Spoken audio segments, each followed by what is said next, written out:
Heidi by Johanna Spyri, Chapter 8. There is great commotion in the large house.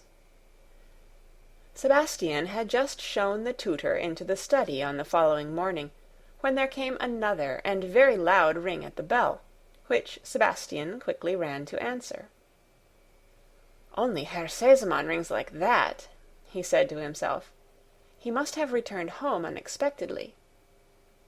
He pulled open the door, and there in front of him he saw a ragged little boy carrying a hand-organ on his back. "What's the meaning of this?"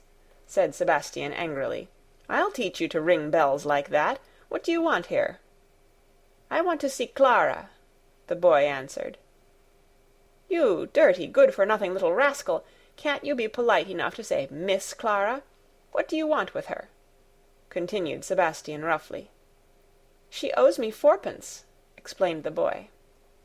"You must be out of your mind. And how do you know that any young lady of that name lives here?"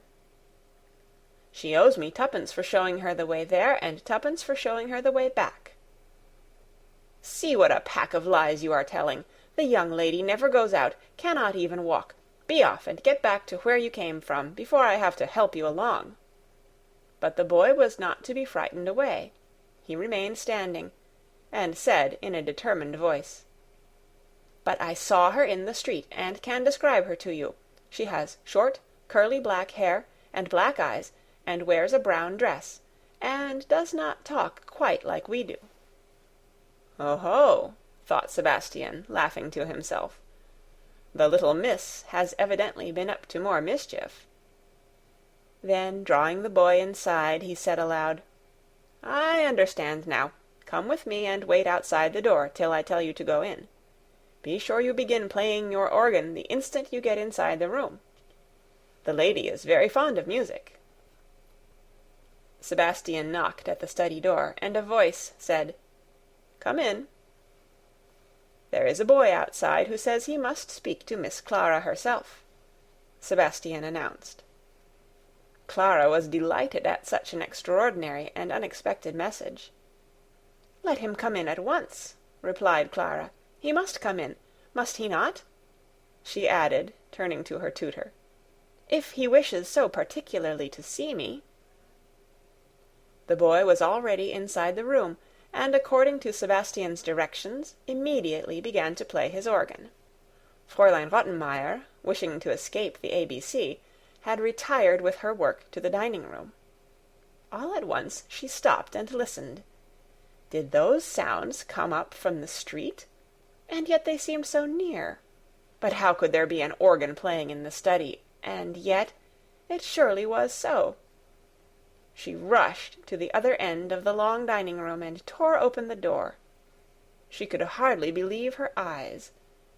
There, in the middle of the study, stood a ragged boy turning away at his organ in the most energetic manner. The tutor appeared to be making efforts to speak, but his voice could not be heard. Both children were listening delightedly to the music. Leave off at once!"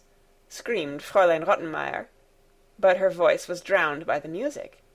She was making a dash for the boy, when she saw something on the ground crawling towards her feet, a dreadful dark object, a tortoise. At this sight she jumped higher than she had for many long years before, shrieking with all her might, "Sebastian! Sebastian!" The organ-player suddenly stopped, for this time her voice had risen louder than the music. Sebastian was standing outside, bent double with laughter, for he had been peeping to see what was going on. By the time he entered the room, Fräulein Rottenmeier had sunk into a chair. "Take them all out, boy and animal. Get them away at once," she commanded him. Sebastian pulled the boy away, the latter having quickly caught up the tortoise, and when he had got him outside he put something into his hand. "There is the 4d from Miss Clara, and another 4d for the music. You did it all quite right." And with that he shut the front door upon him. Quietness reigned again in the study, and lessons began once more.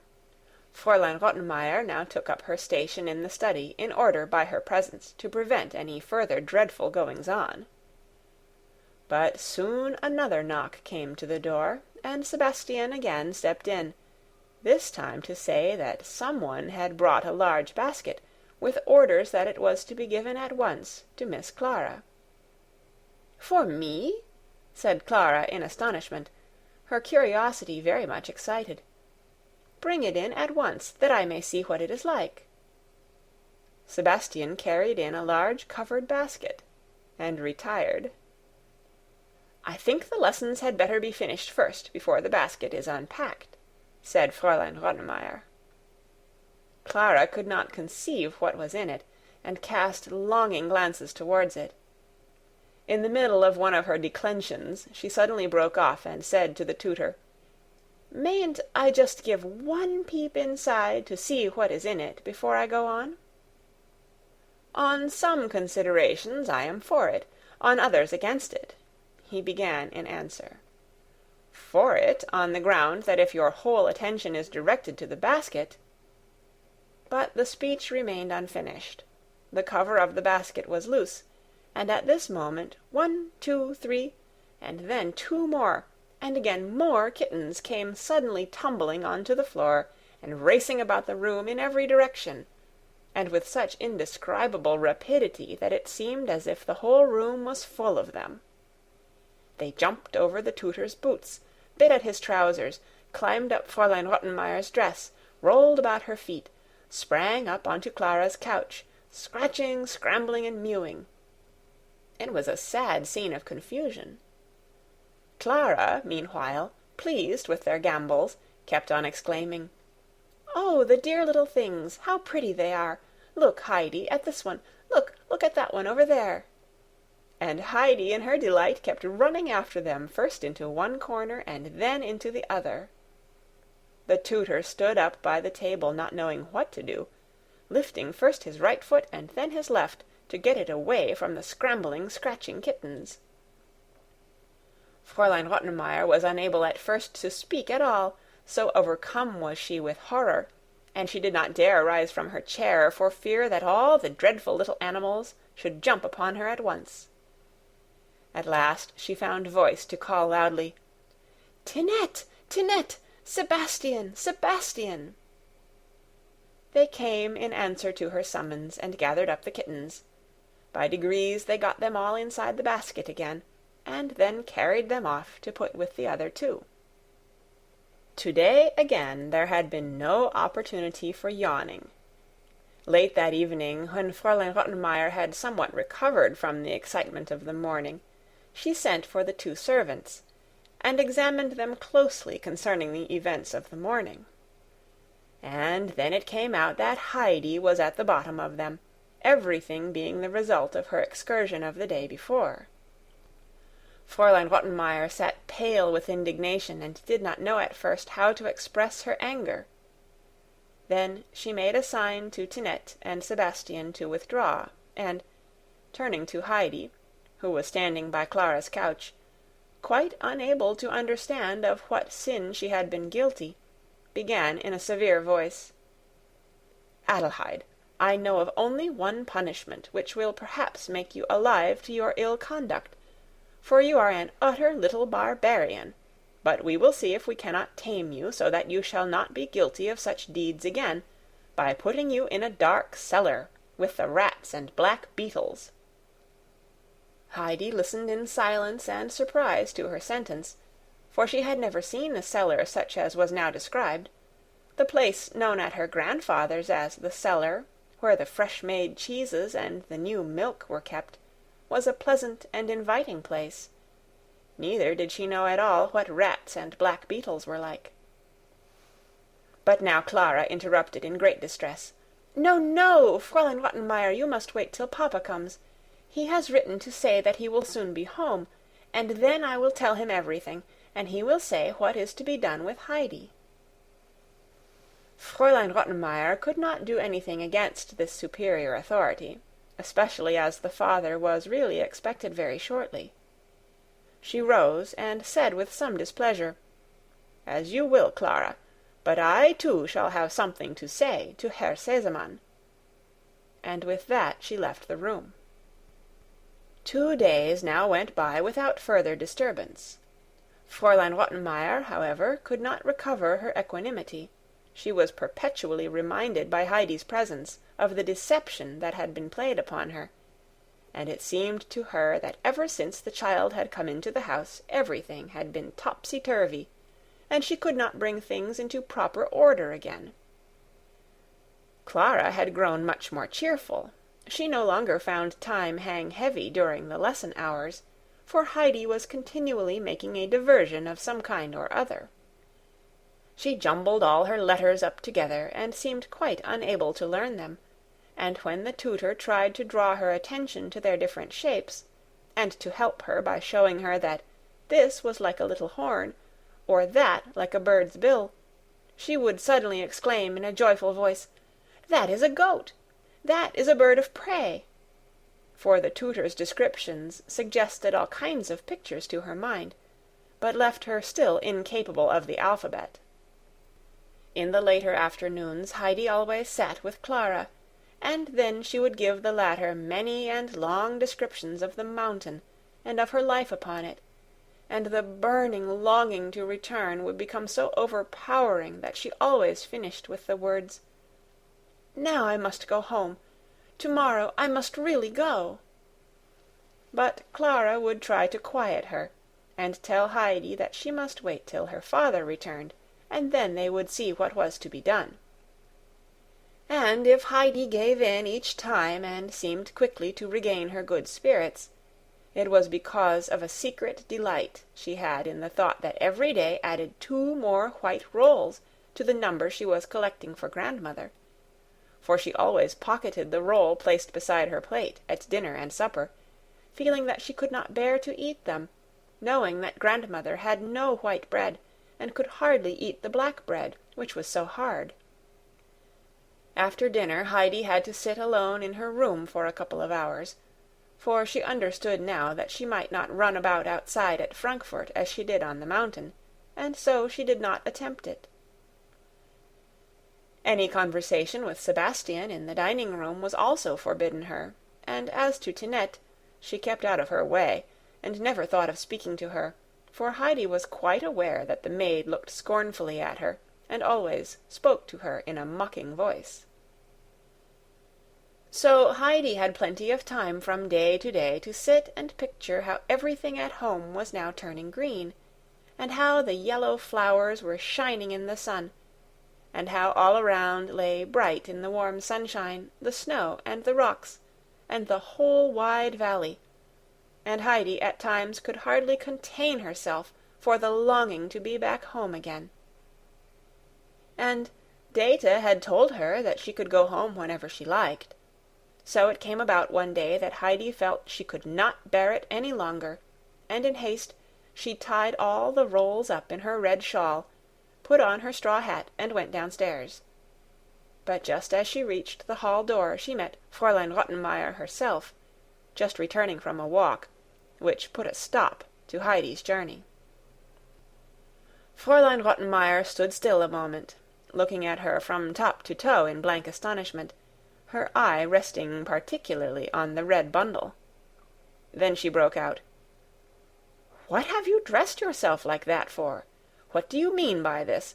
Have I not strictly forbidden you to go running about in the streets?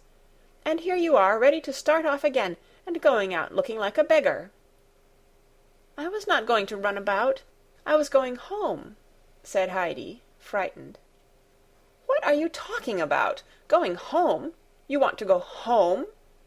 exclaimed Fräulein Rottenmeier, her anger rising. "To run away like that? What would Herr Sesemann say if he knew? Take care that he never hears of this. And what is the matter with his house, I should like to know? Have you not been better treated than you deserved? Have you wanted for a thing? Have you ever in your life before had such a house to live in, such a table, or so many to wait upon you? Have you?" "No," replied Heidi. "I should think not, indeed," continued the exasperated lady. "You have everything you can possibly want here, and you are an ungrateful little thing. It's because you are too well off and comfortable that you have nothing to do but think what naughty thing you can do next." Then Heidi's feelings got the better of her, and she poured forth her trouble. "Indeed, I only want to go home, for if I stay so long away, Schneehopli will begin crying again, and grandmother is waiting for me, and Distelfink will get beaten because I am not there to give Peter any cheese, and I can never see how the sun says good night to the mountains, and if the great bird were to fly over Frankfort he would croak louder than ever about people huddling all together and teaching each other bad things, and not going to live up on the rocks, where it is so much better." "Heaven have mercy on us, the child is out of her mind!" cried Fräulein Rottenmeier, and she turned in terror and went quickly up the steps, running violently against Sebastian in her hurry. "Go and bring that unhappy little creature in at once," she ordered him, putting her hand to her forehead, which she had bumped against his. Sebastian did as he was told, rubbing his own head as he went, for he had received a still harder blow. Heidi had not moved. She stood with her eyes aflame and trembling all over with inward agitation. "What, got into trouble again?" said Sebastian in a cheerful voice. But when he looked more closely at Heidi and saw that she did not move, he put his hand kindly on her shoulder and said, trying to comfort her, "There, there, don't take it to heart so much. Keep up your spirits, that is the great thing. She has nearly made a hole in my head, but don't let her bully you." Then, seeing that Heidi still did not stir, "We must go. She ordered me to take you in." Heidi now began mounting the stairs, but with a slow, crawling step, very unlike her usual manner. Sebastian felt quite sad as he watched her, and as he followed her up he kept trying to encourage her. "Don't you give in. Don't let her make you unhappy. You keep up your courage. Why, we've got such a sensible little miss that she has never cried once since she was here. Many at that age cry a good dozen times a day. The kittens are enjoying themselves very much up in their home. They jump about all over the place, and behave as if they were little mad things. Shall we go up and see them, when Fräulein is out of the way, shall we?" Heidi gave a little nod of assent, but in such a joyless manner that it went to Sebastian's heart, and he followed her with sympathetic eyes as she crept away to her room. At supper that evening Fräulein Rottenmeier did not speak, but she cast watchful looks towards Heidi, as if expecting her at any minute to break out in some extraordinary way. But Heidi sat without moving or eating. All that she did was to hastily hide her roll in her pocket. When the tutor arrived next morning, Fräulein Rottenmeier drew him privately aside, and confided her fear to him that the change of air and the new mode of life and unaccustomed surroundings had turned Heidi's head. Then she told him of the incident of the day before, and of Heidi's strange speech. But the tutor assured her she need not be in alarm. He had already become aware that the child was somewhat eccentric, but otherwise quite right in her mind, and he was sure that, with careful treatment and education, the right balance would be restored, and it was this he was striving after. He was the more convinced of this by what he now heard, and by the fact that he had so far failed to teach her the alphabet, Heidi seeming unable to understand the letters. Fräulein Rottenmeier was considerably relieved by his words, and released the tutor to his work.